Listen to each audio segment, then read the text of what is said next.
मान है। उस परमेश्वर ने आके हमें याद दिलाया,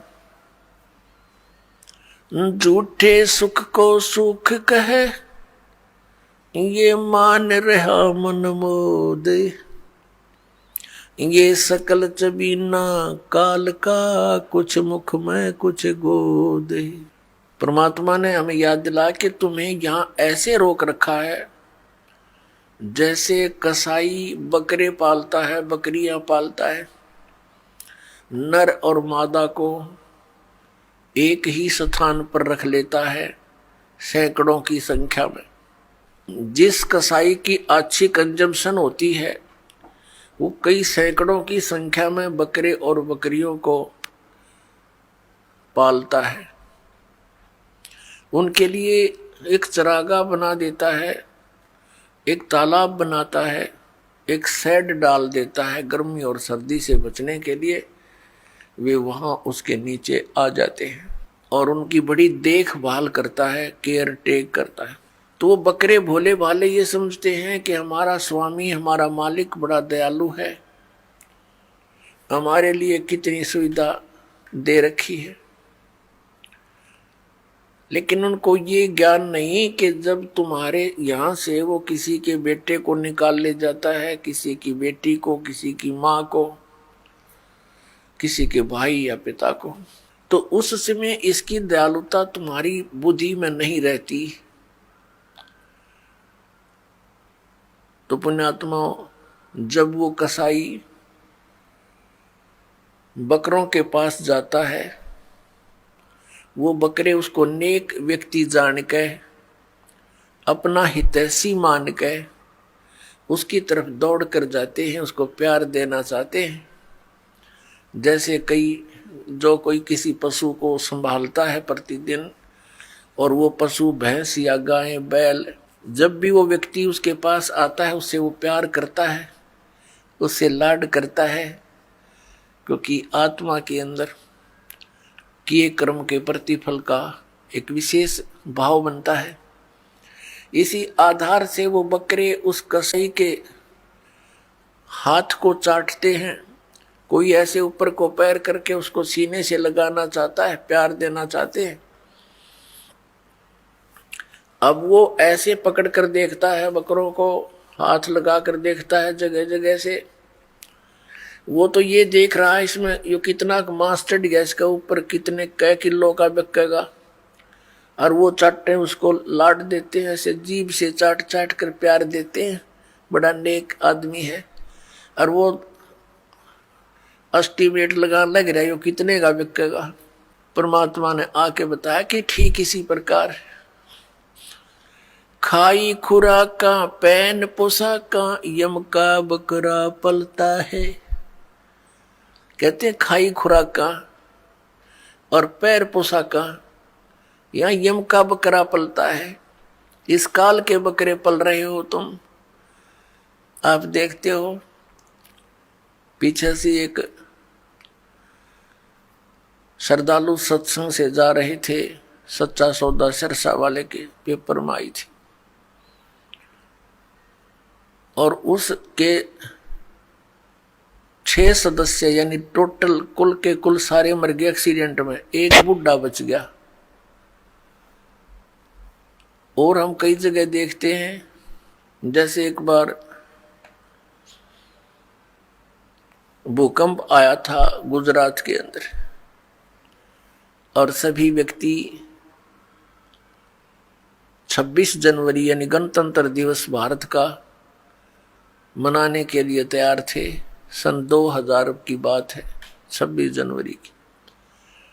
ऐसा भयंकर भूकंप आया, 26 जनवरी की छुट्टी थी, कर्मचारी अधिकारी सब अपने घरों पर टेलीविज़न के सामने बैठे थे कि आज अपने गणतंत्र दिवस की झांकी देखेंगे।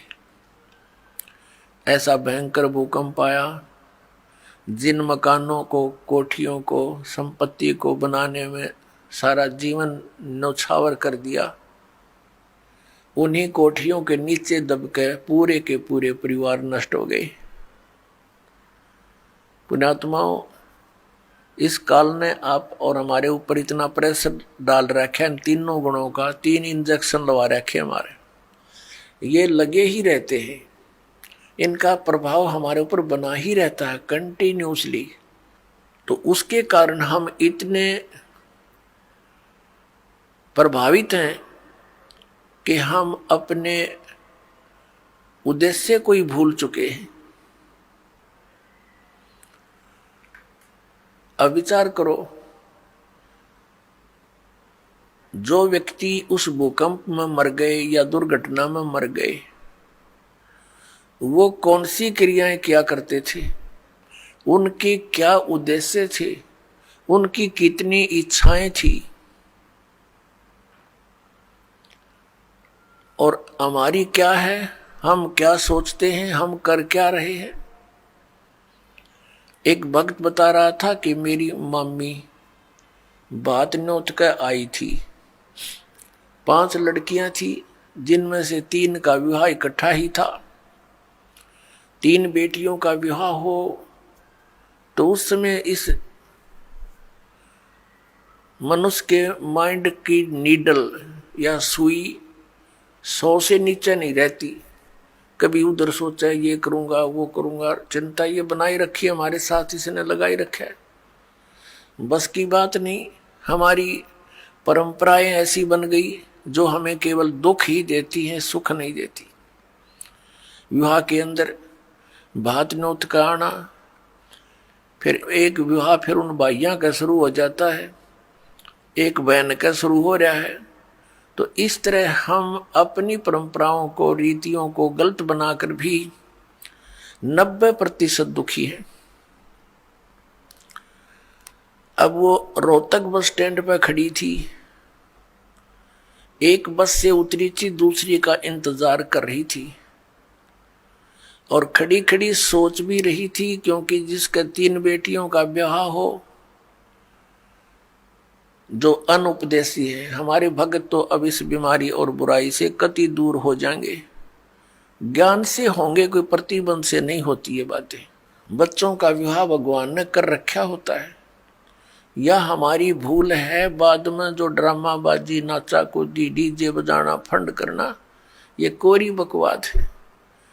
ये इस विवाह के समय में, इतने पुण्य संयोग के समय में ऐसे बकवाद नहीं करनी चाहिए। कोई घूटी ला रहा है, कोई नाचे कूद है, ये कोई बात हुई? ब्याह किसी का नाचे कोई, ये कोई सांग होया, कोई अकल हुई? लाडू कोई खावे और कूदे कोई, बता कोई बात है यार? तो इस तरह की हम अज्ञान से अपने ऊपर एक न्यारा वजन और रखे बैठे हैं, ये भी हटाना, हमने बिल्कुल हटाना पड़ेगा। भक्ति तभी चलेगी, भगत तभी बनेंगे। अब वो पता नहीं क्या क्या विचार कर रही थी, वहां ऐसे करूंगी, ऐसा करूंगी, वो ऐसा लाना है, वो फलाना ऐसा करना है, लड़की के कपड़े बनवाने हैं, यानी 100 चिंताएं होती है। वहां पिलर के साथ खड़ी खड़ी ऐसे ही चिंतन कर रही थी, कहीं और घूम रही थी, खड़ी थी वहीं पर। एक ड्राइवर ने बस बैक करके सेट करनी थी अपने स्थान पे, कंडक्टर लग गया खुले पैसे देन, किसी के बकाया थे, वो बकाया पैसे। ड्राइवर ने सोची तू लाग फटाफट बस को, उसने बस बैक करी, वह ज्यादा टेढ़ी होकर पिलर की सीधी होगी, उसने दिखा नहीं दूसरी साइड में, वह पीछे जाके, और उस बहन ने भी ध्यान नहीं, क्योंकि वो तो सोच विचार में बड़ी थी, उसकी छाती पर आकर लगी बस पाछे तर पीछे पिलर का सारा खड़िए थी, वह वहीं पर आध घंटे में तड़फ कर मर गई। अब वो ब्याह भी रह गया, और जो इधर उधर की जो 1 सेकंड का चैन नहीं था, अब वो कहाँ गई? तो पुण्यात्माओं, हम कति बालक हैं, हमें डर नहीं रहा, हमें याद नहीं रहा वो जाने का समय, और जब तक हमें यहां से जाने का समय याद नहीं रहेगा, हम भक्त नहीं बन सकते, हम बुराई से बच नहीं सकते। अब आज कोई नाच रहा है, कूद रहा है, एक समाचार पत्र के अंदर देखा, पढ़ा, उसमें क्या लिखा था कि विवाह था, और पहले दिन वो डीजे मंगाकर नाच रहे थे, बहन भी, सब दूसरे भाई रिश्तेदार डांस करे डीजे के ऊपर, वो भी समाचार पत्र में। और अगले दिन वो दुल्हा जो विवाह करने चला था, कार एक्सीडेंट हो गया ट्रेले के साथ में। जितने सदस्य उसके साथ बैठे थे व्यक्ति, वो सारे मर गए, वो भी मर गया। अगले दिन वो टक्कर मार रहे हैं, रो रहे हैं, बालों को पाड़ रहे हैं जो कल नाच रहे थे। अब बजा लो डीजे यहां पर। कहते हैं नानक साहिब जी कहते हैं कि ना जाने काल की कर डारे, और किस विध ढल जा पासावे, और जिन्हां ते सिर ते मौत खुड़क दी, उन्हां नू केड़ा हासावे। आदरणीय नानक साहिब जी से किसी ने पूछा कि हे महात्मा जी, आप कभी भी खुश नजर नहीं आते, ना कोई त्योहार और तीज मनाते। तब उन्होंने कहा था, भाई ना जाने यहां क्या बिजली गिर जा एक पल में, और हमने तो अपनी मौत दिखाई देती है, इसलिए रुचि नहीं बनती इन नाचन और गावन में, यहाँ की नकली खुशी मनावन में कति दिल नहीं मानता। ना जाने काल की कर डारे, किस विध ढल जा पासावे, और जिनाते सिरते मौत खुड़क दी, उन्हानू केड़ा हासावे। फिर उनसे पूछा, क्या आप कभी प्रसन्न नहीं होते, ऐसे कैसे जी रहे हो? तब उन्होंने बताया कि मैं प्रसन्न होता हूं, साध मिले साढ़े शादी होंदी, विछड़ जा दिलगिरी वे, अख दे नानक सुनो जिहाना, ये मुश्किल हाल फकीरी वे। नानक साहिब जी कह रहे हैं कि जब मेरे भक्त, मेरी साध संगत यहां आती है सत्संग श्रवण करने के लिए, तो मेरी खुशी का कोई ठिकाना नहीं हो रहता। वो हमारे साथी है, वो हमारी खुशी है। और जब ये वापस जाते हैं संसार में यहाँ से, तो फिर मुझे दिलगिरी होती है, बहुत परेशानी, दुख हो जाता है, चिंता लग जाती है कि कहीं ऐसा ना हो ये मेरे बच्चों को, जिनको मैंने मुश्किल से मार्ग पर लाया है, सत्य बताया है, परमात्मा का सच्चा ज्ञान समझाया है, कहीं कोई काल, क्योंकि संसार में इस ज्ञान के जानने वाले व्यक्ति नहीं हैं। एक अकेला एक संत होता है जो सतमार्ग देता है, असंतों की गिनती नहीं होती। उनसे प्रभावित अन्य श्रद्धालु भी फिर उसी की बोली बोलते हैं, वही क्रियाएं करते हैं। तो नानक साहिब जी कहा करते कि मुझे फिर चिंता बन जाती है, कहीं मेरी फसल में कीड़ा ना लग जा, यानी कोई काल का दूत इनको भ्रमित ना कर दे, इनका जीवन नष्ट हो जा। कहते हैं साध मिले साढ़ा शादी होंदी, जब ये वापस आते हैं एज इट इज, तो मेरी खुशी का ठिकाना नहीं रहता कि परमात्मा की दया से अभी ये बचे हुए हैं। और विछड़ जा दिलगिरी वे, जब ये यहाँ से जाते हैं तब मुझे बड़ी परेशानी होती है, मुझे चिंता बन जाती है। क्यों बन जाती है? अख दे नानक सुनो जिहाना, मुश्किल हाल फकीरी वे। फकीरी में भक्ति, फकीर का अर्थ होता है सभी बुराइयों से हटकर सबका परित्याग करके भक्ति करे।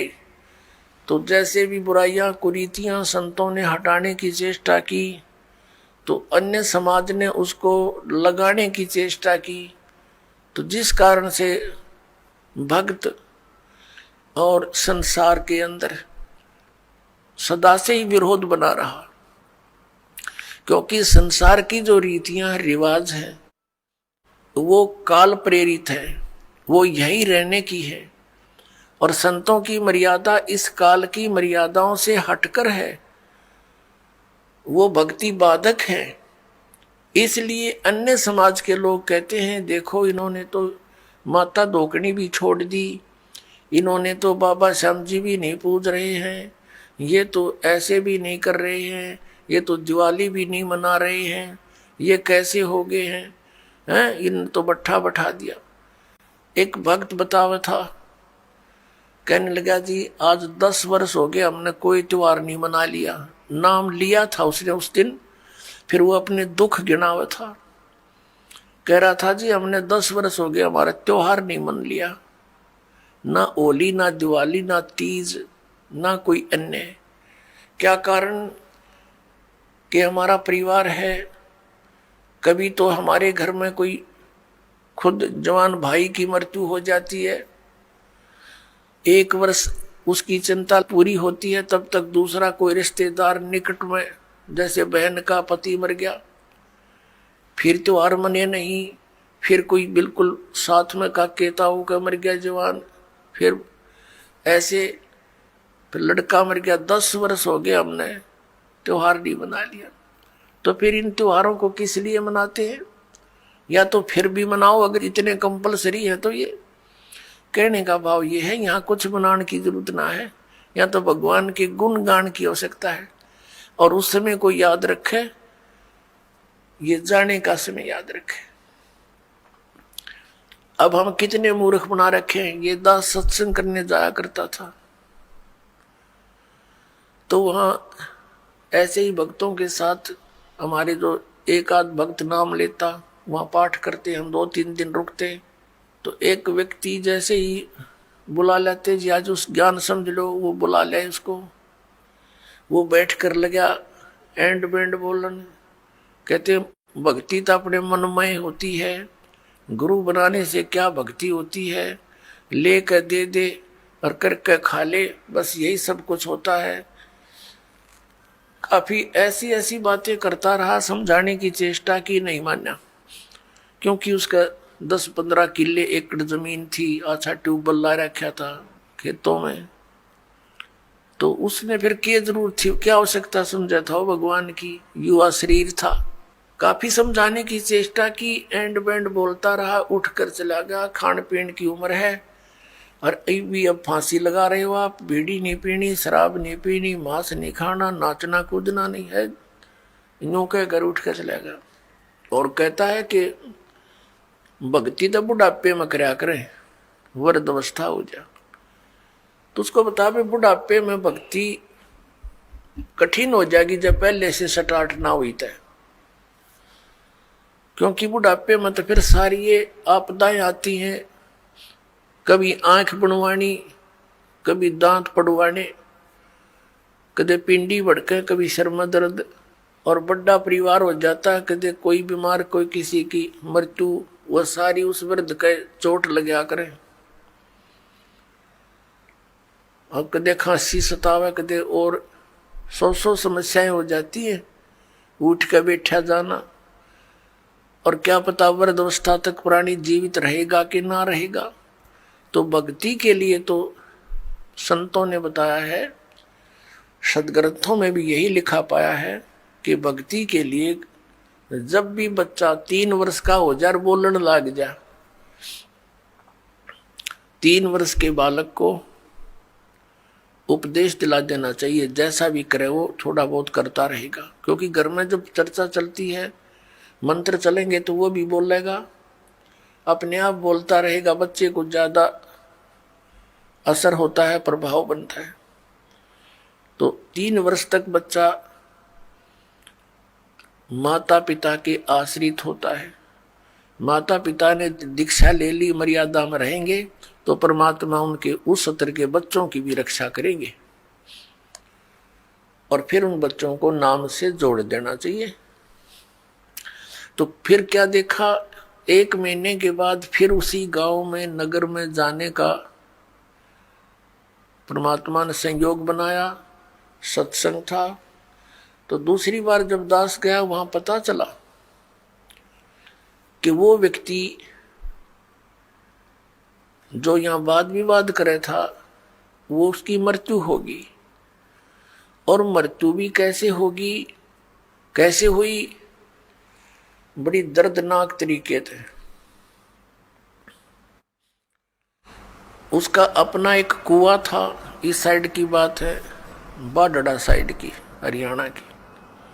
उसका अपना एक कुआं था।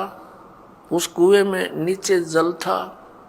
कुएं में से वो ट्यूबवेल चलाते हैं, तो सारा दिन ट्यूबवेल चलाया, पानी कुछ नीचे चला जाता है। वो पानी नीचे चला गया कुएं का, और वो स्नान करने के लिए वो क्या करता था, उस कुएं में ही उसने नीचे पत्थर की पैड़ी सी लगा रखी थी, उन पर बैठकर स्नान करता था। जब कुएं का पानी भरा होता था तो वो ऊपर की पैड़ियों पर बैठकर वहीं नहा लेता था।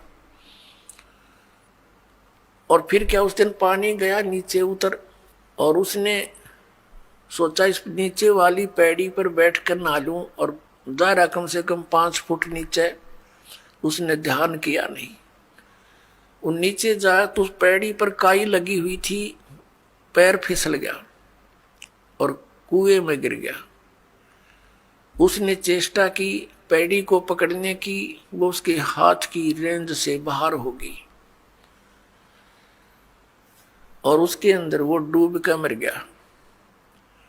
सारी रात ढूंढते रहे उनके घर वाले, बच्चा आया नहीं, कहाँ गया, कैसे है। खोजते खोजते सुबह देखा तो कपड़े और जूते बाहर रखे हैं, अंदर कुएं में मरकर ऊपर तैर रहा है। जब उसको देखा कि उसके हाथों की ने जो कोशिश की उसने पकड़ने की किसी वस्तु को, कुएं की अंदर की साइड पर पक्की थी वो, उस पर काई लगी हुई थी, उसके अंदर से उसी उंगलियों के निशान गड्ढे हुए थे कि किसी प्रकार पकड़ दो, निशान थे, और वो मृत्यु को प्राप्त हुआ। इसे ये ज्ञान समझ में आना चाहिए कि किस आधार से हम इतने फूले फिरे हैं और क्या बकवाद गढ़ते हैं। अब वो वृद्ध होया ना, भक्ति उसने करी नहीं, अब पता नहीं कहां धक्के खाता फिरेगा, कोई गधा बनेगा, कुत्ता बनेगा। तो पुण्यात्मा इन बातों को याद रखे। अब उसकी मौत क्यों कर हुई होगी, आसानी से नहीं हुई होगी। रोया होगा, चिंगाड़ा होगा, चिल्लाया होगा, बचा लो बचा लो। बचानी है, कोई याद भी ना करे, वहां कौन बचावे, वहां भगवान बचावे, अठा के बाहर ले आवे। उस समर्थ शक्ति की ओट होता है, उसका सहारा मिले। प्रहलाद बचाया, ध्रुव बचाया, मीराबाई बचाई, कितने प्रमाण देख लो जो अब लाखों की संख्या में यहां बचा रहे हैं भगवान। तो हमने परमात्मा की शरण अति शीघ्र ग्रहण करनी चाहिए। तो यहां भगवान ने हमें बताया है, परमेश्वर ने हमें याद दिलाया है कि झूठे सुख को सुख कहे ये मान रहा मनमोद, ये सकल चबीना काल का, और कुछ मुख में कुछ गोद। राम नाम कड़ुआ लगे, राम नाम कड़ुआ लगे, मीठे लगे दाम, दुविधा में दोनों गए, हे माया मिली ना राम। ये दास एक, जब हमारे पूज्य गुरुदेव जी सतलोक चले गए, उनका एक आश्रम बना हुआ है तलवंडी भाई, जिला फिरोजपुर के अंदर। तलवंडी भाई बोलते हैं उसको। छोटा सा कस्बा मंडी है, वहाँ आश्रम, और भी कई आश्रम हैं। बोगा के अंदर एक खन्ना में भी था, एक नजफगढ़ के अंदर थे उनका आश्रम। तो तलवंडी भाई के अंदर उनके शिष्य बने हुए थे, तो वहाँ ये दास जाता था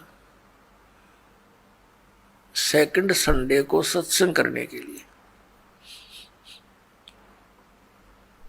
उन्हीं की प्रार्थना पर कि एक सत्संग यहाँ कर जाया करो, गुरुदेव चले गए हैं। तो वहाँ उनका कोई रिलेटिव आया हुआ था, किसी वृद्धा की मृत्यु पर शोक व्यक्त कर, बुढ़िया मर गई थी कोई। वो शुक्र को आए थे, शनिवार को जाने की तैयारी कर रहे थे 12-1 बजे सी। तब उन्होंने कहा कि आप सत्संग सुनकर जाना। जो हमारे गुरुदेव के शिष्य थे, वहाँ सेठ थे, लाला जी थे।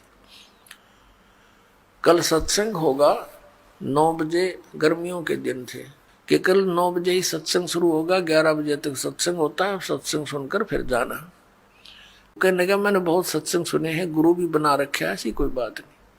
उन्होंने कहा आपने सत्संग भी सुन रखे होंगे, गुरु भी बना रखे होंगे, लेकिन ये सत्संग उनसे भिन्न है, इसलिए हम प्रार्थना करते हैं। वो कहने लगा नहीं, मुझे बहुत आवश्यक कार्य है, कल संडे को एक पार्टी आवेगी, उसके साथ मेरा एग्रीमेंट होएगा और एक मुझे उसमें लगभग 5 लाख रुपए का बेनिफिट है, तो इसलिए मेरा जाना कंपलसरी है।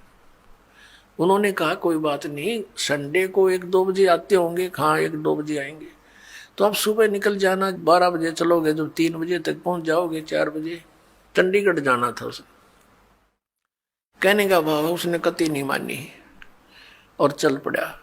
पूरा परिवार था, यानी 4 सदस्य थे घर के, वो 2 पति पत्नी, 2 उनके बच्चे। अंबाला के पास आकर के एक ट्रक खड़ा था बजरी से भरा हुआ, और उसके पिछले टायर निकाल रखे थे, जैक ला रखे था, और उसने तो 5 लाख दिखाई दे थे, अनुबंध एग्रीमेंट दिखा था और कुछ ना दिखा। पूरी स्पीड से जा रहा था, मारुति कार थी, उस ट्रक के नीचे घुस गए। प्रथम तो वो लागते मर लिए होंगे, रही खी कसर काट दी और जय कट गया और पूरा लोडी ट्रक उनके ऊपर पड़ गया। वहीं पर एट द सपोर्ट 4 मर गए। अब चाट ले उस 5 लाख ने सिर पैदल ले।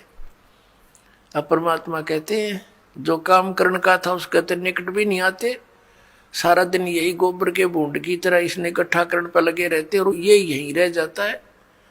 तो यहाँ परमात्मा कहते हैं राम नाम कड़ुआ लागे मीठे लागे दाम, और दुविधा में दोनों गए ये माया मिली ना राम। अगर आप ये वीडियो YouTube पर देख रहे हैं तो हमारे चैनल को सब्सक्राइब करें और बेल आइकन को दबाना ना भूलें। अगर आप Facebook पर ये वीडियो देख रहे हैं तो हमारे पेज को लाइक करें।